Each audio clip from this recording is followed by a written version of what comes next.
उधर चीन का एक रहस्यमयी स्पेसक्राफ्ट करीब 9 महीने तक अंतरिक्ष में चक्कर लगाने के बाद धरती पर लौट आया। चीन के मीडिया ने इस मिशन को ऐतिहासिक बताया। हालांकि चीन की तरफ से उस रहस्यमयी स्पेसक्राफ्ट और उसके मिशन के बारे में कोई भी जानकारी साझा नहीं की गई। इतना ही नहीं, चीन ने अपने उस स्पेसक्राफ्ट की कोई तस्वीर भी जारी नहीं की। ऐसे में चीन के इस गुप्त मिशन को लेकर तरह तरह के कयास लगाए जा रहे हैं, क्योंकि चीन आए दिन कुछ न कुछ ऐसे प्रयोग करता रहता है जिससे दूसरे देशों की परेशानी बढ़ जाती है। चीन की इन्हीं हरकतों की वजह से उस पर कई बार जासूसी के आरोप भी लग चुके हैं। लेकिन चीन फिर भी अपनी करतूतों से बाज नहीं आता, इसीलिए उसके इस अंतरिक्ष मिशन को भी शक की निगाह से देखा जा रहा है।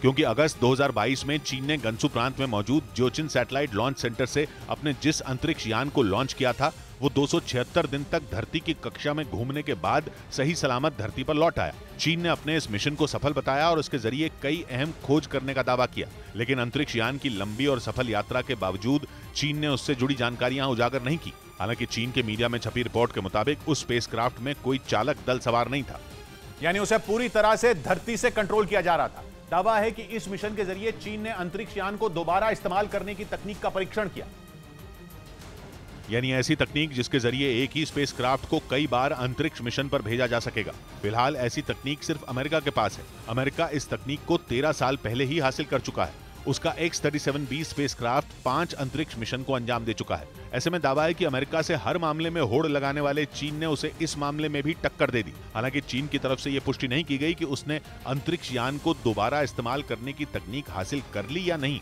उधर ईरान के मीडिया के मुताबिक अमेरिका के पूर्व राष्ट्रपति डोनाल्ड ट्रंप समेत कई बड़े नेताओं के खिलाफ ईरान की सरकार ने फिर से वारंट जारी कर दिया। ट्रंप के खिलाफ यह गिरफ्तारी वारंट बगदाद में हुए उस ड्रोन हमले के लिए जारी हुआ जिसमें ईरान की स्पेशल फोर्स के कमांडर कासिम सुलेमानी की मौत हुई थी।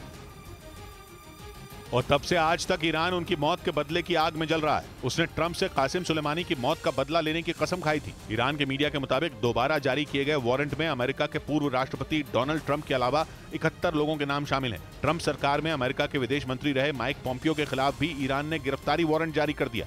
2020 में भी ईरान ने ट्रंप समेत 36 लोगों पर वारंट जारी किया था और इंटरपोल यानी इंटरनेशनल क्रिमिनल पुलिस ऑर्गेनाइजेशन से उनकी गिरफ्तारी के लिए रेड कॉर्नर नोटिस जारी करने की अपील की थी। लेकिन तब इंटरपोल ने ईरान की अपील को नियमों का हवाला देकर खारिज कर दिया था।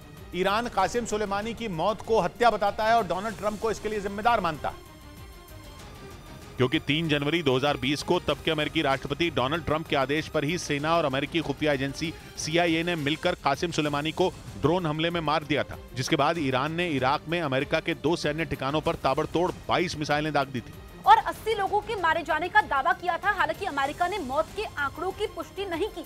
लेकिन दोनों देशों के बीच जंग का माहौल बन गया, क्योंकि ईरान के supreme leader Ayatollah Ali Khamenei के बाद कासिम सुलेमानी को वहां का दूसरा सबसे शक्तिशाली इंसान माना जाता था।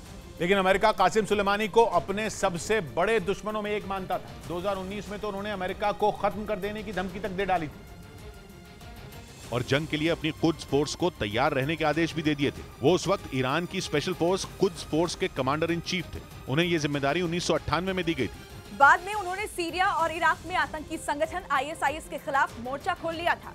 लेकिन अमेरिकी सेना के कई ठिकानों पर बड़े हमले भी करवाए, जिससे वो अमेरिका की आंखों में चुभने लगे और अब एक बार फिर से उनकी मौत के 3 साल बाद ईरान और अमेरिका में ठन गई है।